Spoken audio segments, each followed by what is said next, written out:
let's take a break from the domestic issues now. And Leisha, do you want to maybe start this portion, kind of illustrating what shoes we have to fill here when we have these discussions? Yeah, I'd be happy to. Milton, thank you. It's so nice to see you. It's been really important to get to connect with you over these past few weeks, and I've just really appreciated your friendship and compassion. So nice to see you. So I guess when you made your tribute for Michael, which everyone should check out if they haven't, you mentioned, and it was completely cracking me up, and it just was such insight into how exhausting the media landscape must be for someone as knowledgeable as yourself and doing the type of work you're doing. You basically said, when Michael approached you, you're kind of like, oh God, another young white podcaster with like a lukewarm take on Africa. And then you were kind of like, wow, this kid actually knows the history. He actually has a great lens. And I guess I kind of wanted to kick off our conversation, segueing into what, as someone who maybe had 3 weeks, 4 weeks over, first grade to senior year of high school that covered any sort of, African history, not even touching current affairs. How do we as people in the West start to learn about Africa or as you say, the continent? Is the continent more appropriate language? No, it's all fine. It's either fine. Okay. And how do we look towards the way Michael looked towards just engaging with learning about Africa? Right. Okay. Well, I think what helped Michael, and the sense I got, is that Michael really appreciated history. Mm-hmm. And if you look at different continents from a historical perspective, then there's some fundamental things that are common. At one point, England and then the other European powers dominated the world. They basically used the rest of the world as their plantation to seize resources, plunder resources, to convert the people in those parts of the world into pretty much enslaved laborers, and then to convert them into consumers, particularly after the Industrial Revolution, beginning in England and then spreading around the world. Convert them into consumers of manufacturers from the part of the world that industrialized earlier. And that was primarily, as I said, England and then parts of Europe, and then much later on the United States. And if you create a dynamic like that, the relationship between these countries that are becoming much more wealthier and the people in the colonized parts of the world are going to pretty much be the same.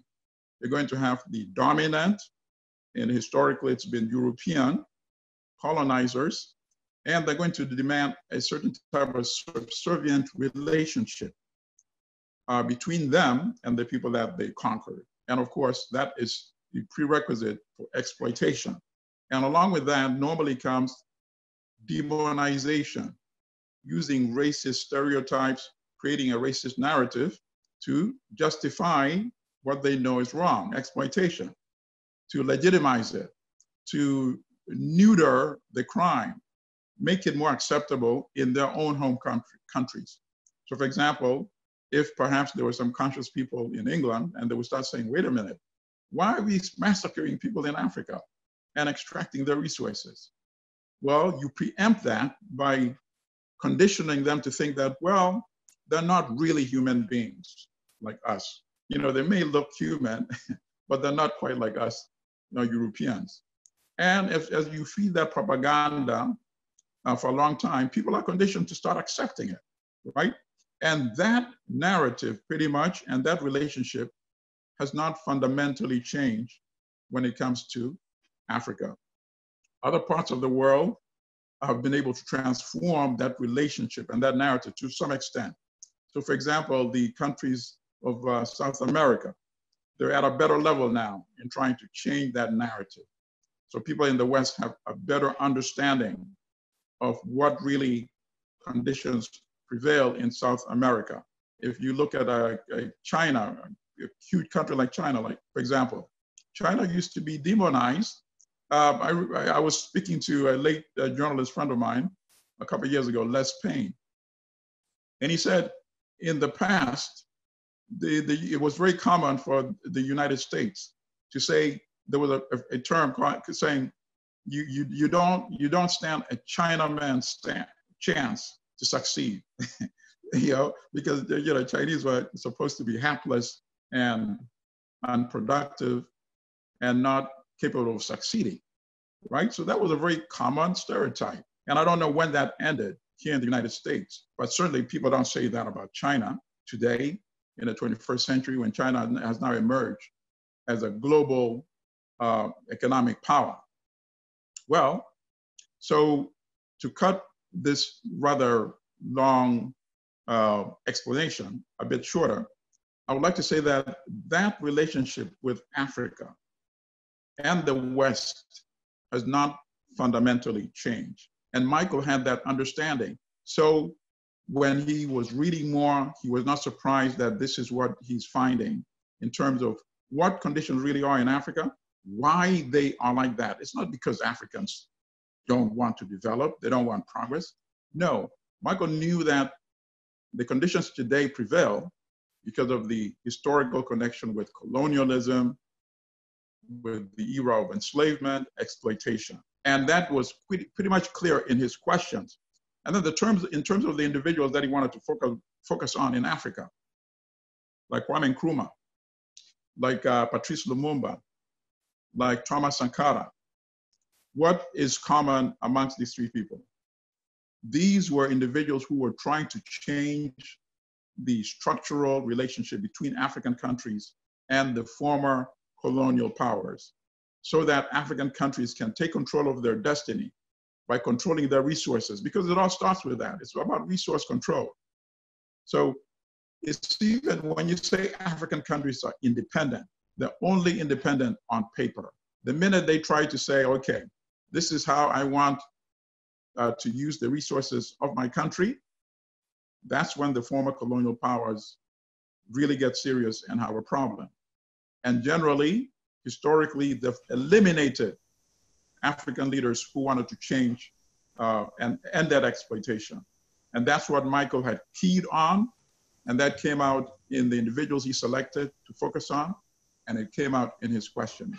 So even though somebody might think, okay, there are too many countries in Africa, we really don't get enough information about Africa, so how can I understand Africa?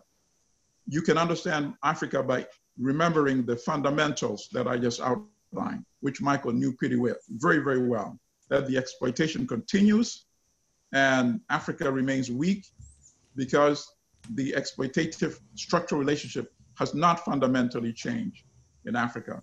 And that's why I really appreciated our discussions with Michael. I never got into this kind of conversation with any other host, any other journalist in all the years that I've been in journalism.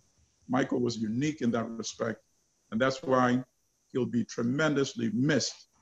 But that's why we must appreciate this valuable platform that Michael has created for all of us.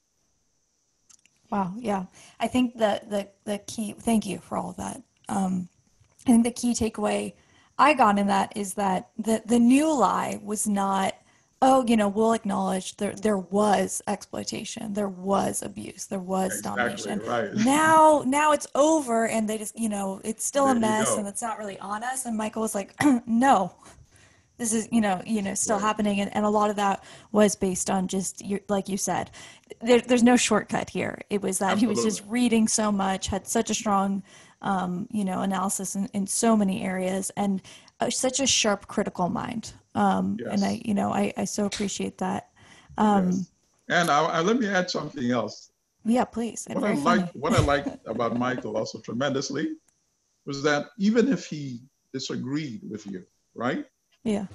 And we had some divergence on a few lines, but he was able to make his observation in such an intelligent and non-offensive way that you started thinking deeper about what he just said.